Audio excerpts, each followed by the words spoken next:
ডাকসু ও হল সংসদ নির্বাচনের ব্যালট পেপার ছাপানোর স্থান বা সংখ্যা সুষ্ঠু ভোটকে কোনোভাবে প্রভাবিত করে না। ব্যালট পেপার ভোটের জন্য পুরোপুরি প্রস্তুত করতে কয়েকটি ধাপ সম্পন্ন করতে হয় বলে জানিয়েছেন ঢাকা বিশ্ববিদ্যালয়ের উপাচার্য ডক্টর নিয়াজ আহমদ খান। সকালে ক্যাম্পাসে ডাকসু নির্বাচনের কারচুপির অভিযোগ নিয়ে সংবাদ সম্মেলনে এসব জানান তিনি। উপাচার্য বলেন, নিয়ম অনুযায়ী একটি অভিজ্ঞ প্রতিষ্ঠানকে ব্যালট ছাপানোর দায়িত্ব দেয়া হয়।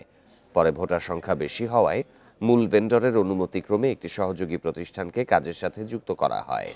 তবে নীলক্ষেতে ব্যালট ছাপানো ও কাটিংয়ের বিষয়টি বিশ্ববিদ্যালয়কে না জানানোয় বিভ্রান্তির সৃষ্টি হয়।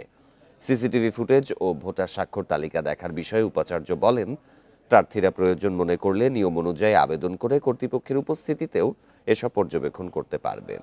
অভিজ্ঞতার সাথে পেশাদারিত্বের সাথে কাজ করা মানুষদের একরকম প্রশ্নের সম্মুখীন হতে হচ্ছে।